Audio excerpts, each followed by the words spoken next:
Gigil makabawi ang Gilas kontra Chinese Taipei. Pero strongest team daw ng Taiwan ang ating makakaharap. Tanga ng 4 na foreign-blooded players. Yan ang ating mga pag-uusapan para sa video natin ito.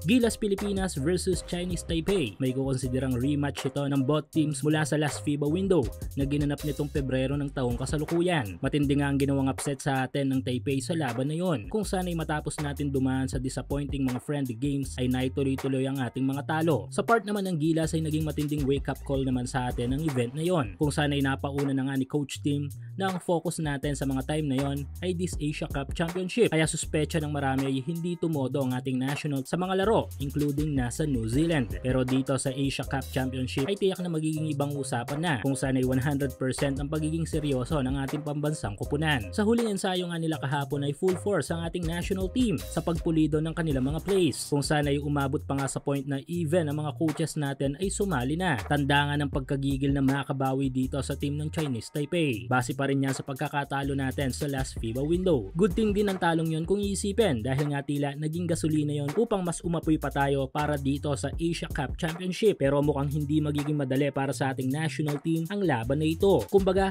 hindi kasing simple ng basta gusto lang natin silang bawian ay madali lang nating matatalo ang Chinese Taipei squad na ito. Dahil di tulad sa lineup na nakaharap natin last Feb qualifiers ay sinasabi na eto na ang strongest Chinese Taipei team na kanilang nabuo. Kung sana'y may kukonsidera itong Taiwan hybrid team. Kung sana'y kinukumpose ito ng 4 na foreign-blooded players. Ito nga ay sina Albashir Gadiaga, Brandon Gilbeck at ang Hinton Brothers. Ang una nating pag-uusapan dito ay ang 6'2" shooting guard forward, ang Senegalese player na si Muhammad Albashir Gadiaga. Ang player na ito ay nagpahirap sa Gilas sa Feb window. Sa naging laban na yon ay kumamada si Gadiaga ng 21 points, 4 rebounds at 2 steals.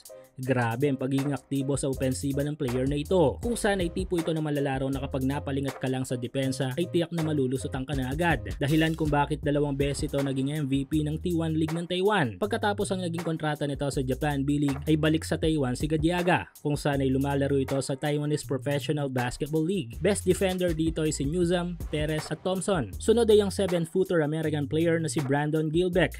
Though tulad ni Brownlee ay hindi ito nakatapak sa NBA pero pagdating sa aktual na kompetisyon ay hindi matatawaran ang husay ng player na ito. Halimaw ang offense at depensa nito inside the paint at kaya nitong bumasag ng depensa ng kahit sino mang undersized na sentro. Huling tapatan natin ng Taipei ay nakapagtala ito ng 8 points, 8 rebounds at 5 block. Literal na sakit ng ulo itong si Gilbeck sa ating mga bigs inside the paint lalo na't wala tayong Kai Soto. Anyway, konting gulang mula kay Abay at medyo mapisikal na depensa mula kay AJ Edu ay malaki ang posibilidad na malilimitahan natin ito. Ang huli ay ang most awaited Taiwanese American player na lalaro sa Taipei National Squad ay ang 2 Hinton Brothers. Unahin na natin itong si Adam Hinton, ang 6'5" combo guard. Tanga ng mataas na athleticism ay kayang makakreate ng sariling mga shot attempt nitong si Adam. Kapansin-pansin din ang malapad at malakas nitong pangangatawan na even yung mga mas matatangkad na kanyang mga opponent ay talagang nahihirapan dumipensa. Laking hirap sa player na ito ni Chris McCall at Robertson sa mga naging laban ng SGA at Taipei sa Jones Cup. NBA prospect din pala ito ng Taiwan kung saan ay lumalaro siya ngayon sa US NCAA D1 team na Big Red. Best defender dito ay si Tamayo, Kembao at AJ Edu.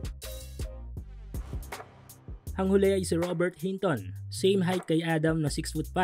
Though kambal sila ay medyo may pagkakaiba ang kanilang laro. Kung si Adam ay sobrang athletic, itong si Robert ay masasabi nating tama lang. Pero pagdating sa opensiba ay mas angat itong si Robert dahil in and out ang opensa ng player na ito. Sa isang US NCAA D1 team din kasalukuyang lumalaro si Robert. Ito nga ay sa Harvard. Best defender dito ay si Kevin Kembao at Carl Tamayo. Pero maliban sa 4 na yan ay kailangan din nating maging maingat sa iba pang mga locals ng Taipei. Tulad na lamang nina Ting Qianlin na kumamada ng 21 points nakaraan kontra sa Gilas at si Chian Hauma na may 14 points. Ang good thing lang dito ay hindi nila isinama ang kanilang offensive player na isa din sa yumari sa atin, ang Taiwanese Damian Lillard na si Chun Xianglu na kumamada ng 18 points kontra sa Gilas. Abangan natin ang magiging laban ng ating national team 2 AM kontra dito sa Chinese Taipei.